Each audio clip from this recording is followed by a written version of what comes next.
Innocence. As your little girl grows up, it seems like no guy will ever be good enough for her. I'm very excited for you to meet my boyfriend. But sooner or later, This is his house? Are you sure this isn't an Apple store or something? it's time for you to meet the love of her life. The Flemings are in the house! Yes! Oh my God. Get up here! Please, please, please.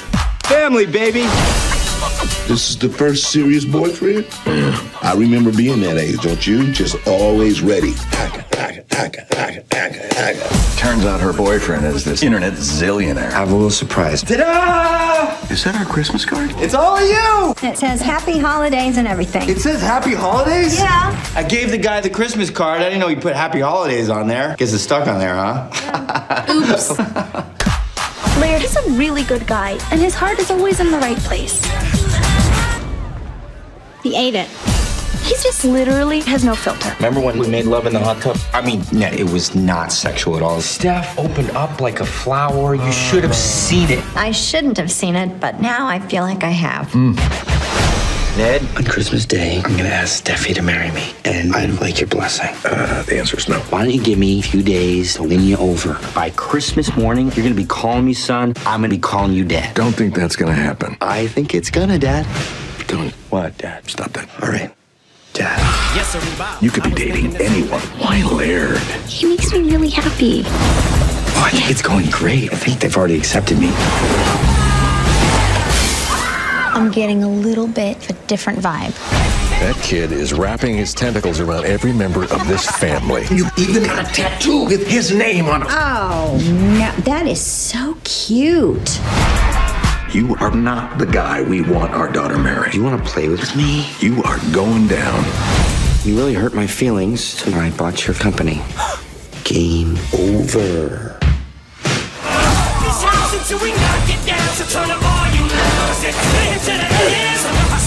Everybody, calm down. I think you might be insane. I am. Insanely in love with your daughter. Matt, you okay? Where's Scotty? Oh my God, he's under the moose. He's teabagging you, bro! Give it up one more time for Keegan-Michael Key, everybody.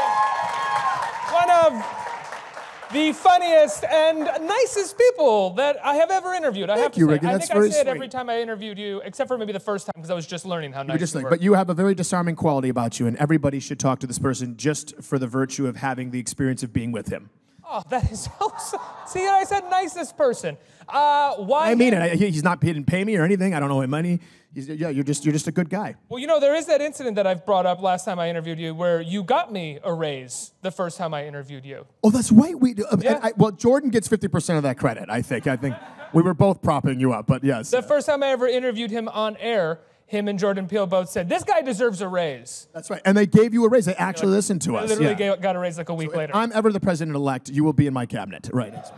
Do not say president-elect right now. Everything goes downhill emotionally for me. Well, let's just think about it for a minute. If I was qualified, let's just think about. Well, let's just take a moment, everybody. I'm more qualified than that guy. Comparatively speaking, you are qualified. Yes, right.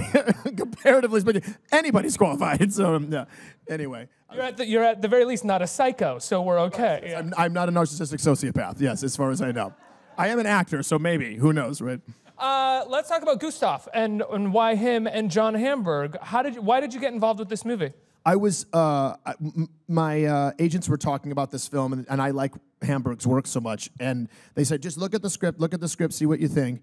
And actually, my girlfriend talked me into having a meeting with John. She's like, I was like, yeah, I think it's very interesting, and the script's fun, and there's so much for the character to do in the script. And she's like, just take a meeting with him. I know you've got other things you're thinking about, but take a meeting with him. And I was, speaking of disarming, he was wonderful. And the way he was talking about the collaborative process, and that's my thing. I feel like no man, no woman is an island. You have to have a team. And the way he was talking about collaboration made me really, really excited about the project. So that tipped the scales. Having that lovely meeting with him tipped the scales. And that makes for a great comedy movie for so many reasons, especially when you can get a sense as a viewer that there was something collaborative going on on screen. Have you ever been a part of a situation where you show up to do a comedy movie and suddenly it doesn't feel collaborative or a TV show and you're like, well, how do we make something funny here if we're restricted? Yeah, I'm trying to think if I've ever had. I think like in those kind of experiences, I've always tried to appear as if I'm kowtowing to the director and doing everything they ask, so that they start to trust you. They trust you in the midst of their control freakedness, and then they start to trust you a little bit to let you do things. So I've always tried to do what I can to be manipulative, to render. So I'm not often, but I look at The Help.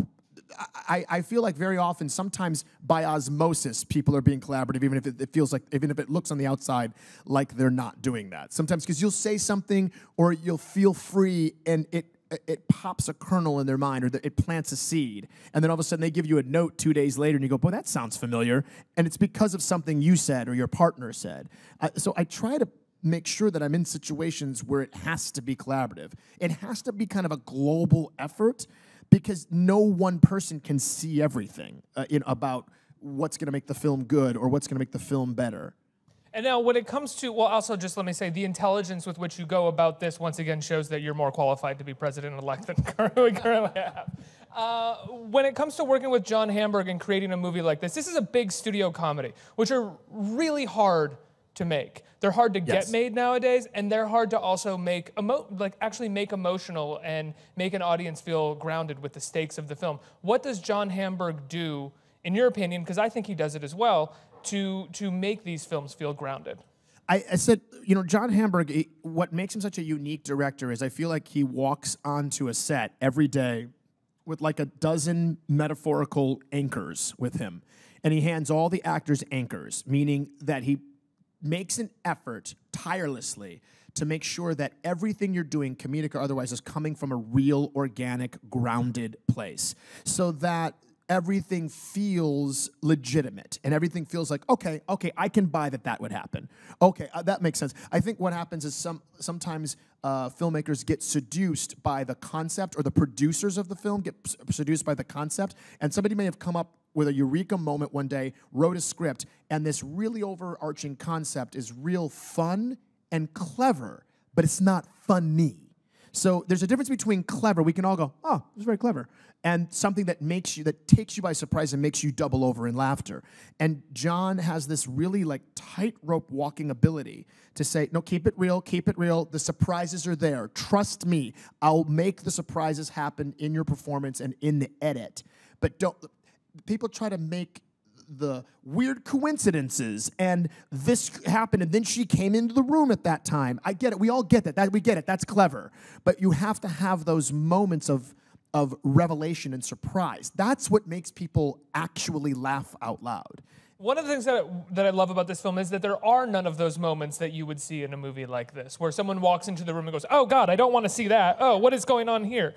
Right. So many movies like this have moments that are, or humor that is solely based off of humiliation. Right, yes, and which is cringe, once again, cringing, going, isn't laughing. It's like it's a form of torture in a way. You don't even. It's like, I love that comedy. Was that comedy or torture porn I was watching? So it's hard to people somehow find it hard to distinguish. But I feel like, yeah, very often there was something I was trying to find, this turn of phrase, which is that it's not shock that makes you laugh. It's surprise that makes you laugh. That's what makes us laugh. It's when you think the zig is going this way and it zags. That's what takes us off guard.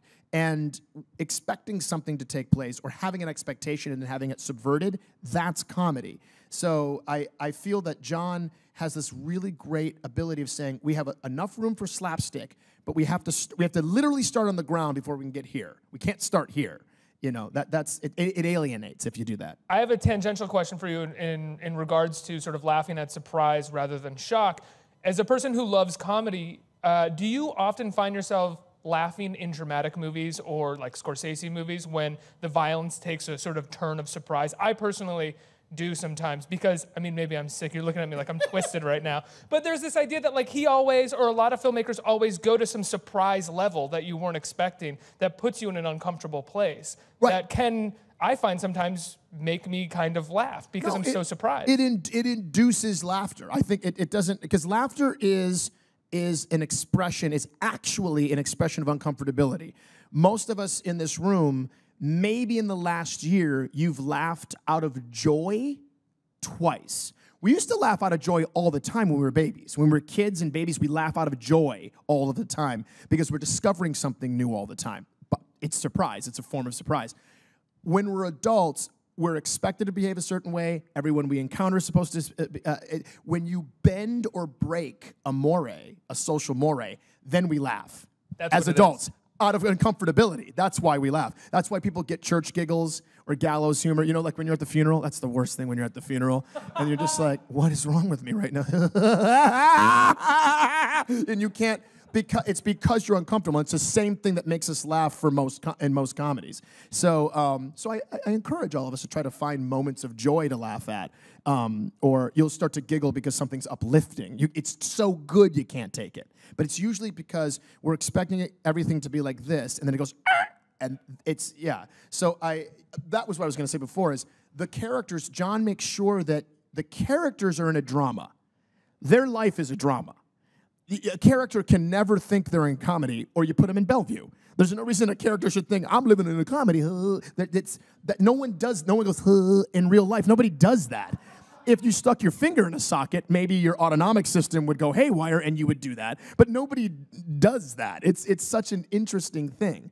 People used to laugh at stuff like that in older cinema in the 30s and the 40s, but then we became more sensitive as humans. Like, there was a whole genre of comedies in the 30s where people were just straight up alcoholics, and that was the funniest thing in the world, was that you were not, like, how dry I am, and we were laughing. I'm like, no, that guy's an alcoholic. Like, that's not funny. So, and big faces and all that kind of stuff was left over from an ancient time of comedy. It really was. And then Judd Apatow hit the scene. And I think what Judd did and what John does, and other directors like Nick Stoller, what those guys do is they go, we can't fight YouTube. Stuff that happens to real people in real life is organic and hilarious. We can't fight it. So let's join it and try to make sure that when we're doing comedy, we can get to this nice, funny, clever concept, but we gotta start here. We've got to start in the same place YouTube videos start, which is just real humans interacting in a situation. And let's talk about Gustav, because your character Gustav is, I would say, it could have been a trope in a movie like this, you know? Sure. But one of the things, and it's a great example of what this movie does well, is that you get to be a full character. You get to have an arc as well as a personality. It's not just an arc where he has one conflict in the beginning and we get to resolve that in the end. Right. He actually has a personality outside of his relationship to the characters in the movie. The character has a desire. The character I play, Gustav, he has a desire for the other characters in the movie. So even though he's kind of a king of all trades, he's like an expert in everything. So he runs the billionaire's estate. He is his life coach. He is what was the thing that somebody wrote in Variety yesterday or 2 days ago? They said this character that Keegan-Michael Key plays is a cross between Kato from the Pink Panther movies and Dr. Ruth Westheimer. He's like this life coach and runs the home and is responsible for Laird, the lead character that James Franco plays. He's responsible for his well-being, both emotional, physical, and spiritual. And so John and I talked about that for a long time. We sat down and spoke about what are his desires in the movie. Let's pretend for a minute. Let's stop everything. Forget Bryan Cranston's in it. Forget James Franco's in it. You just live in a world with Laird and Ned and their family. Let's pretend the movie's about Gustav. What does Gustav want? And then you have a nice 20-minute conversation about that, and that's one of those anchors that he puts around your shoulders. So you go, oh, okay, I know where I'm coming from as a human, not as a comedic engine or a comedic robot, as a human in the story. And that's what John Hamburg does. He had that conversation with everybody. And that informs even the most broadest comic moments scenes of the movie. Absolutely. You have these parkour scenes and these fight scenes with Franco where you're teaching him, just sort of randomly as a surprise, he has to fight you to learn how to go about his day, or in case somebody tries to fight him. And even those are very quickly anchored in a reality, which is so surprising, and most directors and writers would not bother to do. Oh, never, yeah. Because every bit of behavior comes out of Gustav's genuine desire to make his employer a better person. He loves him. So he protects him, and everything. There should be the potential for love and violence in every scene, in every play, in every piece of cinema. Always coming from a place of love, or there is the potential of violence, or those primal things have to be present at the most base level. And then you can do pretty much anything you want. Yeah. Let's talk about another film of yours that came out this year. I got to interview you and the whole cast. I believe it was the whole cast at South by for Don't Think That's Twice. right. Yeah, we had a good time. A wonderful film that came out this year. A small Mike Birbiglia film about the improv community. A very sort of small story, but with universal themes. I thought it was wonderful. And your character, I have to say, I related to the most of the whole movie. Because you got that raise. What? Because I got that raise. Because I'm an ambitious motherfucker. No. Well, he's the ambitious guy who's trying his best, and I had a really hard time with his with his girlfriend in it. Yeah. Oh, you had a hard time accepting the character of the girlfriend. Yes. Yeah. Who saw Don't Think Twice? Anybody see Don't Think Twice? Yeah. So, Mike Birbiglia, that woman back there, that was amazing. All of you go see it. It's a wonderful film. This is in a manner of speaking, stylistically the opposite of Why Him. Because Why Him is this very big, broad comedy that costs a lot of money. And this movie, all the fireworks in Don't Think Twice just come from relationships. It's all about relationships and friends and what happens when one person's professional life takes a huge turn, and how everybody has to react and navigate this seismic shift that takes place in his life, and then as a domino effect in everybody else's life. And it was so much fun to do. It was a good movie to do before a movie like this, because you remember no matter what genre you're in, you're just playing a human. It's still a human who has fears and hopes and dreams and insecurities, and they dwell on their triumphs, and they have an ego. I mean, that should be every character in every movie. And I would argue that what makes Why Him so successful is that it takes its cues in between the big, broad comic moments, and even within those, it takes more of its cues from something like Don't Think Twice than it does from Daddy's Home or something like that. Absolutely, right, absolutely. Wonderful film on its own right, but you know. Yeah, right. Daddy's Home. Yes, beautiful movie. Beautiful. Beautiful movie, right? Yeah, really beautiful. It's a beautiful, beautiful movie, right? I was surprised at the end of the year that was not nominated for just. I thought that was a shoo-in for at least 6 Golden Globe nominations. Unbelievable, right? Daddy's Home. Oh yeah. At least Best Drama. At the very least, Best Drama. A lot of people wanted to categorize it as musical or comedy, and I was like, guys, this is a drama. It's two fathers, you know. We got to disenfranchised children. That's always a drama. That's always a drama. I don't care if they're upper middle class. Come on, it's the kids.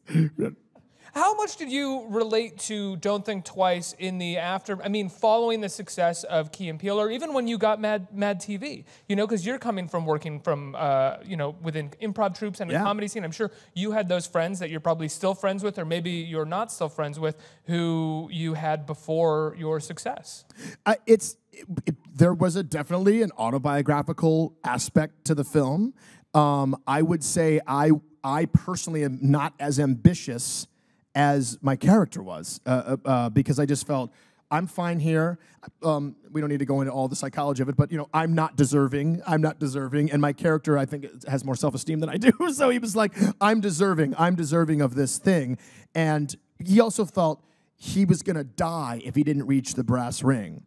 And in the movie Don't Think Twice, my character has the opportunity to audition for a very Saturday Night Live type television show, and they're all in an improv troupe, and that's pretty much that's the golden fleece for anybody who's an improviser, is to get on SNL, or when years ago was Mad TV, and my character, I think there's just something in his heart that goes, I'll just die if I don't make it on this show.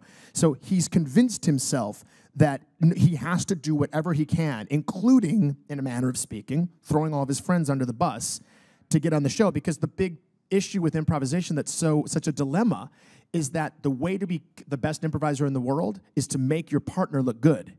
That's how you're the best improviser in the world. Well, then how in the world are you supposed to stand out for the talent scouts that come to see you if you're making your friend look good? But so that's the weird dichotomy, is that the best improviser is the person who uplifts the other. The best performer is the person who finds a merciless way to showcase themselves. And that is one of the big themes of the movie. How does one support their friends? I mean, one of my best friend in the world his kids are my godchildren, the whole 9 yards, and we had the same path, but things worked out differently. But that he offers me something else in my life. I need that man in my life for other things. So that was never going to get in our way. Have you gotten over that part of yourself that you described as like, I'm not worthy? You know, have you gotten over that part as you've gotten more success? Because I found with people who I generally find funny, or their humor I generally like, they have a sense of I'm not worthy no matter how much success they kind of maintain. They're sort of waiting for the rug to be pulled out from underneath them on a regular basis. I'm working on it. I'm working on being at a new stage of self-actualization. I'm working on it. But it's scary. I think for comedians sometimes, and dramatic actors for that matter, we get to a place where we go, I have to keep an edge. Right. And the way to keep the edge is to think I'm a piece of shit. Because if I think I'm a piece of shit, then I'll keep striving. But if you think in any way, shape, or form you arrived, then you'll die. Like the creative energy in you will die. It's like the worst thing in the world and the best thing in the world is waking up and looking at an Emmy. Because you look at the Emmy and go, well, that was exciting for 2 days.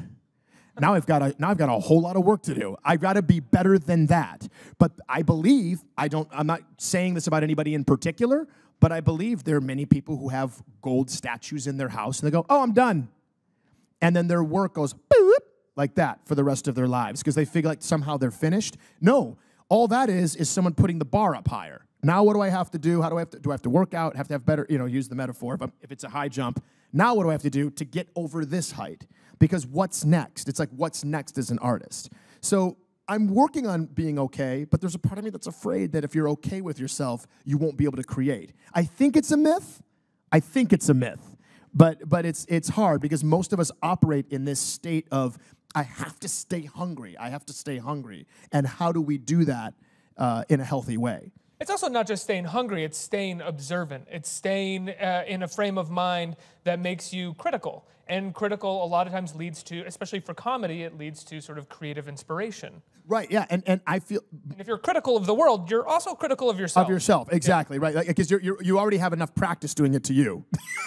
And my partner had made mention, he had made a really great observation one time. He said, you know what's interesting is sometimes when there are comedy superstars, when they become superstars, their work starts to suffer because the greatest scene you ever did in your second movie was that wonderful bit where you were trying to scan the items at the self-scan. And then you realize 8 years later, oh, I haven't stepped foot in a grocery store in 7 years. Your world is different, and people who are living in a different realm can't identify with what your issues are. I mean, what yacht am I going to take today? So suddenly the joke becomes, instead of like the joke is something small where you're trying to scan something in the grocery store, the joke becomes like the cashier is a robot who punches you, or like it gets super broad and crazy and no one can relate to it. And it's like, I don't know what that is. I don't know what that is. I shop at the Walgreens. What's she doing? You know what I mean? And so I think it has to, like you start to think of fanciful things as opposed to getting into the granular, observable moments of life that we see every day. Like the person, the funniest jokes, Mike Nichols used to say, you're going to die if it's specific. Drama is when, Mike Nichols said, I'm paraphrasing, he said, drama is when a person goes, I'm going to commit suicide. Comedy is when you find your gun, open it, realize it's not loaded. So then you go into the closet, go up here, pull down the box, open it up, holy blanks. Then you've got to get in the car and go to the store to buy ammo to put in the gun to shoot yourself. What the fuck do you mean the spark plug's not? Can't start the car. Then you have to call your friend to see if you can borrow his car to go to the store to get the bullets to put in the gun to kill you. That's comedy. That's comedy. The specificity is comedy. And so when you get to a place in your career where everyone else is doing everything for you, you don't even think about those moments anymore. Like, it wouldn't occur to you to do a scene about fixing the vacuum cleaner because you don't have enough money to have somebody else fix the vacuum cleaner. Oh no, you've got enough money to buy a vacuum cleaner factory. So now you're in a different realm. And I think that I would say that Jordan's point is relevant. It's relevant for creativity. And it's so interesting, you brought up Judd Apatow, and I think he is someone who has tried to maintain being specific and telling personal stories to find comedy and find for drama, and yet at the same time has received criticism for it because they aren't particularly relatable for anybody who doesn't make as much money as him. But the whole point is that he's trying to stay relatable by looking inward at his life, which is this successful life. Right, exactly. Somebody had written a criticism of This Is 40. They're like, so basically this movie is for anybody who lives west of the 405 in Los Angeles, California. And I was like, huh? And they went, no, meaning literally anybody west of the 405 to the Pacific Ocean, and that's it. It's not for anybody else. So that was like, that's Judd's, in that person's opinion, in their estimation, Judd was caught between a rock and a hard place because he's trying to, the movie is profoundly specific. But if you work in a coal mine in West Virginia, it doesn't mean anything to Vintage Record Store. I don't know what that is. But in the same way that Don't Think Twice is profoundly specific, you try to be profoundly specific because you're looking inward and hoping that you're coming up with universal themes that we can all relate to. Unfortunately, we've reached a point where as soon as something looks like it's from a particular class, like culturally, we have an incredible amount of resentment for some reason. We're not looking at the themes and what they're trying to say about life. No, yeah, that happens more often than not because we don't want to be. I think we're so busy. We don't take the time like our grandparents took. Movies like a movie that I love is Good Night and Good Luck, because we were in a different time where people would say, oh, it's my civic duty as an American to spend time investigating this story if I want to know all the facts, because my hero, Edward R. Murrow, is doing the same thing. So if Edward R. Murrow's doing that, I should be doing that. But then we've gotten busier and busier and busier. And what's so funny is all of our gadgets are supposed to make our lives easier, and they've somehow we've made it busier. I mean, it's easier for women because women are designed to multitask, and we're idiots. But so but we get busier. People are working more often, and everyone goes, I read the headline. Yeah. I read the headline. I know. No, you don't know. You know. What do you want me to do? You want me to read the whole article? Yes. You want me to read the whole article, Rick? I can't. I've got other things to look at on my phone. I've got to check my fantasy football scores. You want me to read the whole article? Yes, we want you to read the whole article. Take 1 hour and a half on Sunday and Monday and read 6 articles that are pertaining to national news. The other thing that we do, I mean, correct me if I'm wrong, guys. The other thing we do is we go, he's got it. Yeah. She's got it. She's the one with the constitutional law degree. She's got it. She's got it. I'll trust her. That doesn't mean she went to a good school. It doesn't mean that she's reading the Constitution that way. It doesn't mean. What does it mean? I hear a headline that I want to hear, but then I have to take a deep breath and I have to read the rest of the article. Okay, so let me read the whole thing about how these hacks happened and then this and that and then blah, blah, blah. Okay, how many faithless electors are there going to be? And there's going to be hundreds? Oh, it's 10. It's going to be 10. It's going to be, you know what I mean? Like, oh, they're going to reverse the election. 10? 10. Oh, and they're all from a Democratic state anyway? Okay. That's been kind of like my favorite thing the past couple of days that I've hated to have to deflate people on. But when they've been like, it seems like the Electoral College, they're going to vote against. And I'm like, no, it's like 5 Democrats and 1 Republican who already wrote an op-ed for the New York Times about how he wasn't going to vote for Donald Trump. Right, exactly, yeah. So it's like the devil's in the details. Yes. The devil's in the details, yeah. Let's open up to the audience for questions. Who has questions out there? Preferably in regards Hello. to the White House. Great to see you. So I was really curious as somebody who took a couple of comedy classes, and part of that curriculum was like the Steady Key and Peele sketches, which was really interesting. Really? Yeah, it was really fun. What the heck hack theater was that? When did you take those? No, I'm kidding. It taught me a lot, actually. So what I was curious about is when you were starting out in comedy, and comedy I believe is difficult for like anybody, especially starting out. What was some advice and tactics that helped you that stay with you now in your career? The biggest thing was, for me, because I'm a Shakespearean actor and I'm a dramatically trained actor, was when I started, was people were saying to me all the time, never ever ignore your dramatic training. Because as I said before, always remember that the character you're playing has no idea they're in a comedy. In fact, if anything, they're usually in the most mortifying moment of their lives. So the more dread your character feels and the more embarrassment your character feels, the more we're laughing. But when you're winking at us going, hey guys, aren't we all having fun? Then it doesn't work as well. And so that's a piece of advice that I got really early on when I was in drama school, but in a comedy. So it's like, oh, that would be funny, but how does it relate to what the character's actually going through emotionally? Does that make sense? Yeah. How did you get from drama school to comedy, and were there moments when you were getting successful in comedy, and were you worried that you wouldn't be able to get back to drama, or you wouldn't be able to find a place where drama acting was a part of your life? Well, I mean, I didn't know.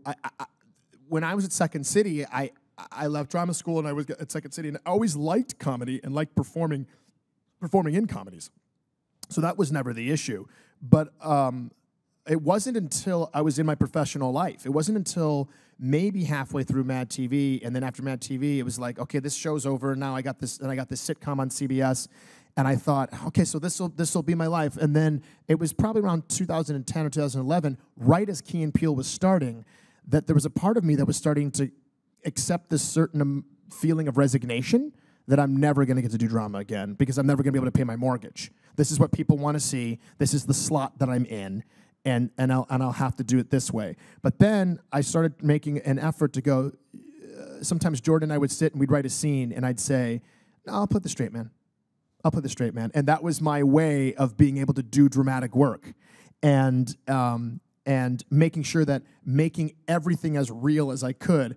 But then I was talking to my agents and my manager and they said, no, let's try to turn the ship. If you want to turn the ship, we can figure out the right path to get you into action movies and into dramas, you know. Action movies? Yeah, I'm going to do an action movie and a sci-fi action movie in February, starting in February. You're going to be doing stunts? Yes, I am. I love stunts. I did. Oh, I did. You did in Keanu, yeah. I did tons of stunts in Keanu, and I did a lot of stunts in Tomorrowland. The movie Tomorrowland. That's right. Yeah. Oh, wires and flying around and explosions. It was awesome. It was the best. It was the best. And I if I could do that, look. Stunts are the best. Stunts in like war movies and action movies are the best because they pay you to work out. It's the greatest thing in the world. So that is definitely an element that I want to take place in my career. That's part of that thing about deserving things, is you have this moment in your life where you go, do I deserve? Am I allowed to say I want to be Jason Bourne? Am I allowed to say I want to be this? I want the roles that Jason Statham gets? Am I allowed to say that? Yeah, you're allowed to say that. You're allowed to say, do I want to start my own company? You're allowed to say, you know what, I always wanted to be a baker. You're allowed to say, you know what, I'm going to throw this away and start a family. You're allowed to say all those things. But that's a hard place. I mean, it's a hard place for anyone to come to, but I think that's also particularly a hard place for an actor to come to, because as an actor, culturally, you're kind of taught, for the most part, to remain humble. Yes. Never seem vain, because the profession itself is already vain, and you don't want to come across any more You're vain. already exercising vanity by doing it. You're right. So when you get to a point where you're like, I want to act like this, or I want to act in movies like this, that's so hard for a place, I feel like, for an actor to come to. Oh, yeah, definitely. Definitely it is. It's really difficult because also the other part of the business is you have started making a particular type of widget. This widget sells. Don't stop making this widget. And then you literally look the powers that be in the eye and go, I don't want to make the widget anymore. I want to make whatchamacallits or thingamahoosers. And they're like, we've never seen you make a thingamahooser. Well, what if we make a widgahoo-mahooser? Which is what Don't Think Twice is, because Don't Think Twice is a drama about comedians. So that's kind of turning the rudder, and things are starting to move in this new direction. So yeah, it's hard. It's hard the biggest issue is you never want to seem difficult. You never want to seem like, quote unquote, a diva. Diva is like the worst word possible for anyone who's like on screen. And when you start going, I don't want to do the thing that I've been doing for a while, I want to do something else, your biggest fear is that the people who manage your money or get you parts are going to go, that sounds great. And then you're going to walk out of the room and you're like, Key wants to make dramas now. Oh, great. Here we Now go. he wants to do dramas. Yeah, so all you can do is remind people. One of the things you can do is just remind people that you went to drama school. You know what I mean? It's like the comedy thing. My entire career on television has been a 19-year detour from my dreams. It literally, I mean, look, great detour. Fantastic detour. It's like going up the PCH in California and having to go through Carmel. Oh, darn, we have to go through Carmel. It's beautiful. It's beautiful. It's a beautiful detour. But there's other things artistically that I want to do, and I want to come full circle. I'm not feeling that so much because, as James Franco has put it, there's this phrase that we use in our business, and I'm sure somebody else sitting in this chair has said this. It's 2 for them, 1 for you. And when you start your career, if you're starting to get a certain amount of success in your career, it's like 3 for them, 1 for you. And James is at a place in his career where he gets to do 5 for me, 1 for them. That's what James Franco gets to do. He gets to do 5 for me, 1 for them. That's why the man sleeps 90 minutes a day. So like he's working on 16 projects at once, but they're always things that are near and dear to his heart or a favor for a friend in regard to a project that he believes in. And so as long as you work the formula with some felicity, then and some genuine charity in your mind, it can be reciprocal. So that eventually it gets 1 to 1, and then it gets 1 to 2, and then 1 to 3, and then so hopefully that formula will pan out. I think I have time for one more question because I've taken up a lot of time here. All right. I'm a huge fan, since Mad TV. I actually watched all your stuff in China. In China? Yeah, I used to live there. But actually, I still live there. But I'm just visiting New York. But my friends and I used to always try to copy your handshakes on Deal or No Deal, the fake Deal or No Deal, because that was our favorite one. So I just want to know which one's your personal favorite across the 2 shows. Your favorite skit and favorite character to play. It's funny. My favorite character, probably to this day, is still Coach Hines. It's still Coach Hines, which is interesting because my second favorite character is Mr. Garvey. So they're both kind of severe authoritarian figures that work in a classroom setting. It's very interesting that that's what I would gravitate toward. But there is something about him, even though I had tons of fun doing the regional champs characters that Jordan and I would play, the guys who do the handshakes and the daps and all the step dancing. I love that stuff. Once again, work out and they pay you. Real good cardio. But there is something about I had to do 2 extra steps really to get into Coach Hines. It was fun. It felt like I was doing theater. I mean, they put the mustache on, and as they were putting the hair on, it was that thing that you hear actors talk about, and then I was in character. It was one of those kind of moments, and I would roam around the set, and I would walk like him and be like him before I ever stepped foot, around the studio, before I stepped foot on set. There was something very all-encompassing about playing that character. He's hands down my favorite. Yeah. Speaking of characters, I think I'd be remiss if I didn't ask you about Luther, Obama's anger translator. I'm sure you've been asked about him in the wake of Donald Trump winning the election. I was curious, what if you and Jordan talked or even thought about writing something when Obama met with Trump and there was that absolutely devastating / wonderfully hilarious footage of the 2 of them sitting next to each other and Obama shaking his hand and saying, he's the president-elect, let's do what we can, and Trump was just going the whole time. Were you wondering what Luther was thinking? We have discussed it. Let's put it this way. It seems it's very, very likely that you will be seeing very soon what Luther thinks about it. Really? Yes. Mm-hmm. Yes. In what format? Can we talk about that? I think we can we? No, 50-50. Okay, so let's say again, there's a very good chance that you will be seeing perhaps the likenesses of the president and Luther expressing themselves in regard to our current political climate. That is fantastic news. I cannot wait. That is such good news to hear. Guys, Why Him opens, I think, December 23rd. December 23rd, and it's so funny. It's so good. It's so much better than it has to be. It's such a wonderful comedy. Please go see it. It really is. Like, I know it looks kind of like straightforward, but there's a little more to it than you'd ever imagine. It's really terrific. Yeah, I love it. I can't wait to see it again. Thank you so much for being here, King. Thank you, guys. So good to see you.